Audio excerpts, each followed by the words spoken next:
Today, we're cracking the code on how doctors solve some of the most fascinating medical mysteries out there. We're going to put on our detective hats and step right into the high-stakes world of medical diagnosis. Think of it like this. Symptoms are the clues, and getting the right answer, well, that can literally save a life. So, let's start the investigation. All right, let's put you in the hot seat. A patient walks in, and this is what they tell you: flank pain, trouble urinating. Your mind just starts racing, right? You've got all these possibilities swirling around: cancer, an enlarged prostate, maybe something else you haven't even thought of yet. Each one is a totally different path with completely different outcomes. So, where do you even begin? And that right there is the heart of it. This is so much more than just remembering facts from a textbook. It's all about interpretation, about deduction, and about seeing a pattern that maybe, just maybe, everyone else might miss. It is a true intellectual investigation. You know, a lot of diseases are absolute masters of disguise.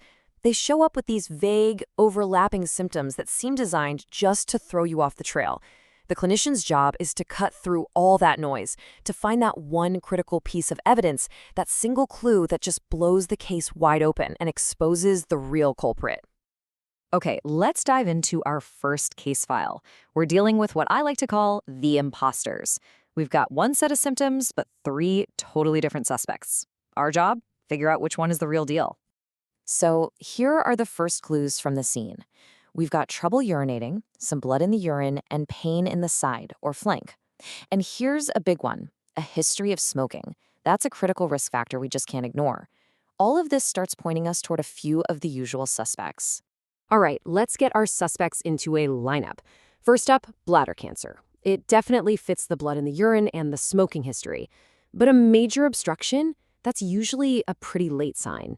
Then we have BPH, or an enlarged prostate. Sure, it causes obstruction, but not typically this kind of flank pain. And then we have this third suspect, retroperitoneal fibrosis, or RPF. It's a rare one, where this fibrous tissue grows behind the abdomen. And bam! There it is, the deciding clue. It's not just that there's pain, it's the kind of pain. You see, with RPF, that fibrous tissue literally wraps around and squeezes the ureters. Those are the tubes coming from your kidneys. This creates a very specific, constant, dull pain on both sides. And that one detail is totally different from the other suspects. That cracks the case. But what happens when the clues themselves are misleading? I mean, what if a piece of evidence that you completely trust, like a lab test, isn't telling you the whole truth? Let's open our next case file and see how that can play out. Okay, so we get a lab result back for a patient. It's their HbA1c, which, measures their average blood sugar over about 3 months. The result is 5.5%. That's smack dab in the middle of the normal range. Looks good, right? Case closed. I mean, if you just looked at this number, you'd probably think, great, their diabetes is perfectly managed.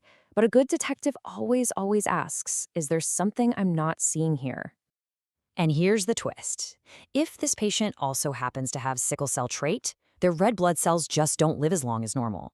Now, the HbA1c test works by measuring how much sugar has glommed onto these cells over time. So if the cells have a shorter lifespan, there's just less time for sugar to stick around. The test is fundamentally fooled, giving you a falsely low reading. And this is just a classic example of why a detective has to know the limitations of their tools. You can't just trust the data blindly. You have to understand the context. In a situation like this, clinicians know to switch to a different tool, like a fasting plasma glucose test, to get the real story. Now for our final case. This one's an inside job. This is what happens when the body's own defense system turns against itself. And it's our job to find the unique evidence, the fingerprint it leaves behind at the scene of the crime. And the symptoms here are dramatic and, frankly, terrifying. The patient is coughing up blood. There's blood and protein in their urine. And their kidneys are failing, fast. This specific combination, hitting both the lungs and the kidneys, points to a very particular kind of systemic attack. Our lead suspect is something called Goodpasture syndrome. What's happening here is the body starts creating these rogue antibodies, in this case called anti-GBM, and they mistake parts of the lungs and kidneys for a foreign invader, and then they launch an all-out assault. It's a devastating case of mistaken identity. So, how do you prove it? Well, detectives look for fingerprints, and it's really no different in medicine. A kidney biopsy reveals this unique, unmistakable pattern of linear deposits. This isn't just another clue. This is the attacker's signature. It's the definitive fingerprint left at the scene that confirms, without a doubt, that we're dealing with Goodpasture syndrome. And once you've identified the culprit, you can act. And you have to act fast. The response is a two-pronged attack. First, you use a process called plasmapheresis to physically filter all those harmful antibodies out of the blood. At the same time, you use powerful medications to suppress the immune system and tell it, hey, stop making these things. So as we look back on these cases, you start to see a clear methodology emerge, right? It's a set of principles that any good diagnostic detective follows to crack the clinical code. So what's in this detective's toolkit?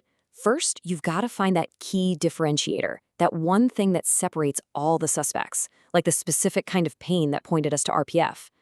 Second, you have to question your data to know the limits of your tools, just like with that misleading HbA1c test.